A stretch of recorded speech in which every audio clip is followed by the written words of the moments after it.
Walaikum, كيف الحال? Walaikum assalam, and thank you so much for coming by.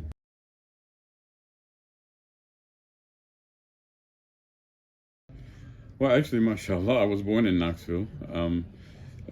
Lived here until I graduated from high school, and then I left for a few years.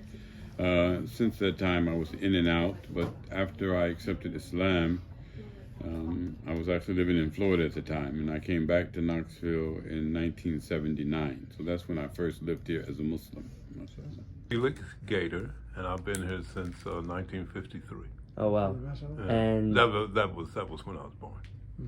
1973, long time ago. I arrived in 1986. me too. I actually got there December of 85, 86. At that time, mashallah, some of the brothers who were in the community that had, more established, I can remember Dr. Naseem Siddiqui and brother Nadeem's dad, Sayyid Bashir Ahmed. He's an elder brother, mashallah. He's still here in Knoxville, but his health keeps him from coming around too much. But he was very active at that time. He was an engineer. Dr. Rahman from the North City. They got together and they asked me to join them, and we formed what was the initial governing body of MCK, Muslim community. Whenever you came to the Muslim community of Knoxville, what did it look like?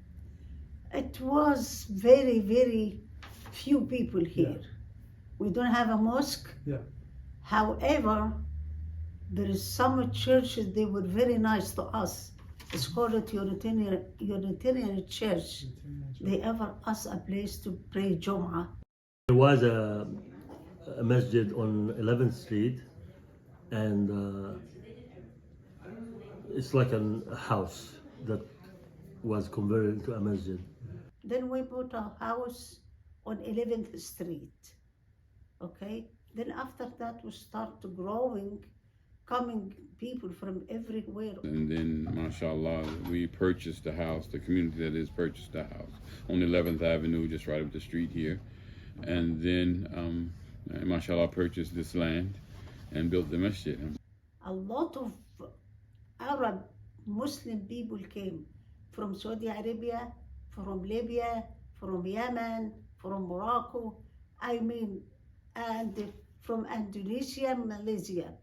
Then it was a big, big number of students from everywhere but Muslim. Okay, this was good for us.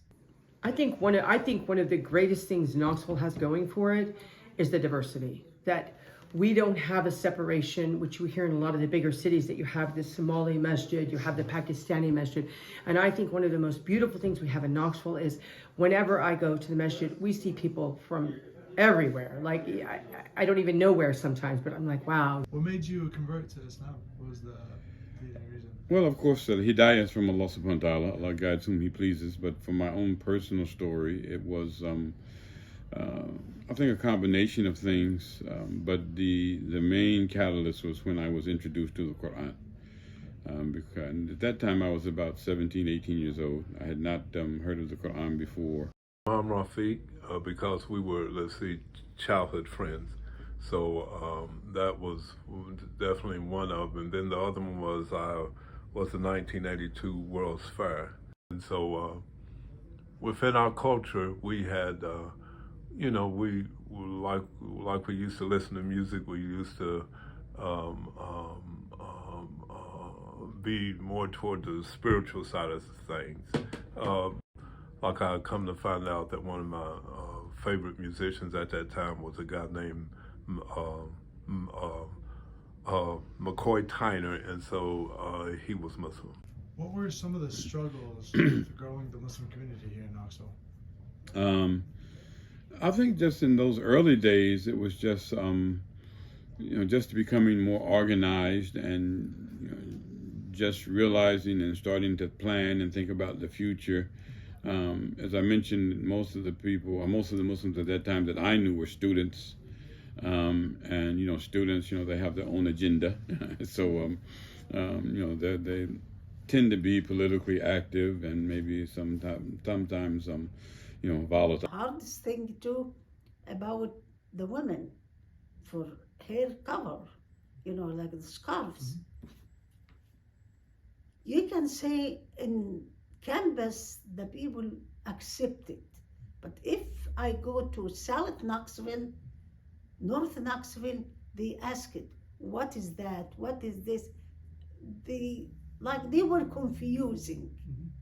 And it was the only time on a personal level that I'd been wearing a hijab for several years at that point, and I had one moment where I thought, what should I do? This is so scary. I don't know what's coming, what's going to happen. And then alhamdulillah, it just hit me hard. It's like my hijab is not between anybody but me and Allah, and that's that. That's the only thing it's about, so I'm going to keep wearing this. Then we asked interviewees about the Nation of Islam.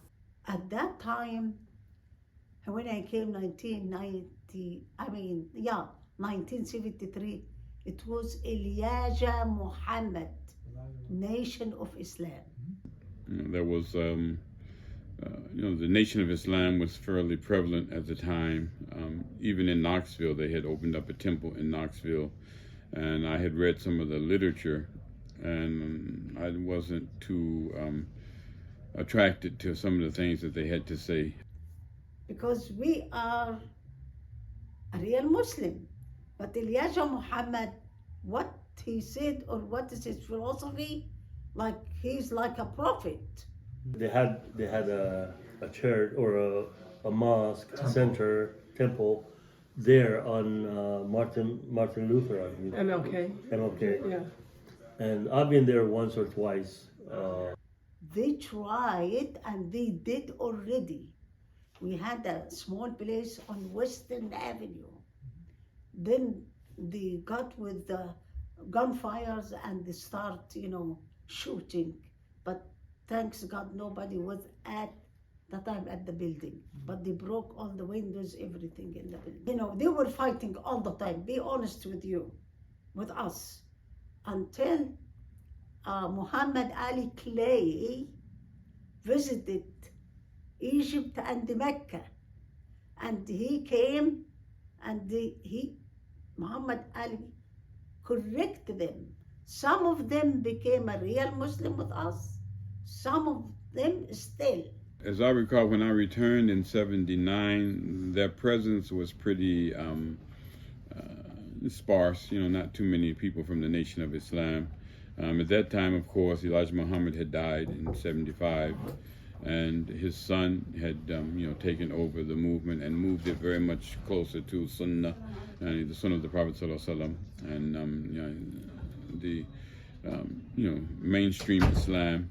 At that time, they called themselves the Bilalians. Then we asked interviewees how 9/11 affected them and their Muslim community. I remember very vividly, but we had a teacher who came to the office to say that a friend of hers had let her know there was something that happened in New York City regarding a plane hitting a building. And my first thought was, you're supposed to be teaching your class. Why are you coming into the office to tell me about a news event? We're teaching kids, right?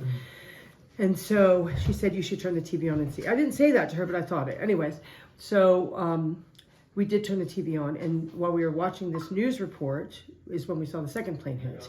And it was impacted in the sense that the Muslim community as a whole felt the need to defend themselves and justify being Muslim and prove to people that Islam is something peaceful and prove this and that about Islam. And it was an extremely defensive posture that a lot of Muslims took, right? And you saw a lot of apologism, right? Hey, we're really not that bad.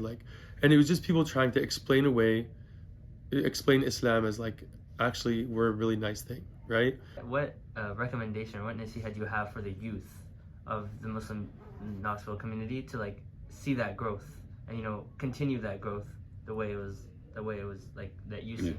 Well, I think that Bismillah, alhamdulillah, wa salatu wa salam, rasulullah, just always be connected to the masjid. It was made clear to us that school is even more important than the masjid itself.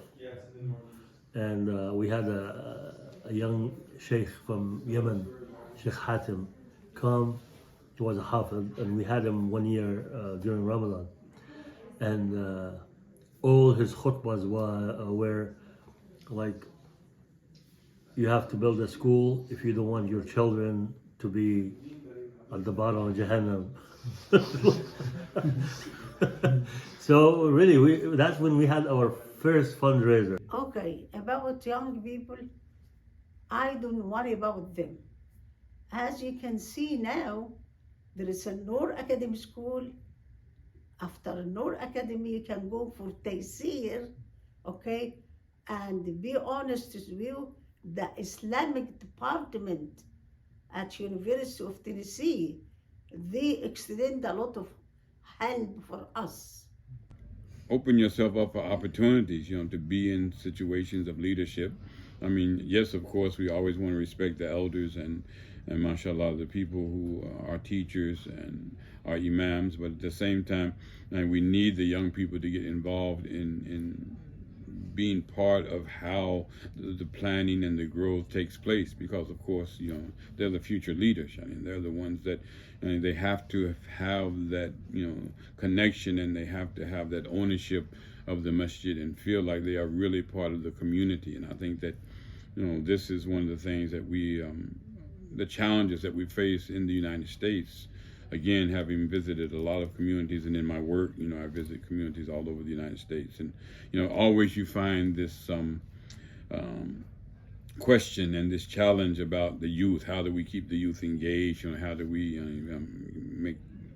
bring the youth in and let them feel comfortable in the masjid? But at the same time, you have certain mentality of people that, oh, this is our masjid, we started it, we have control of it, So this type of mentality also is a challenge that we have to work for. I think that the youth, don't be discouraged if you come up against that.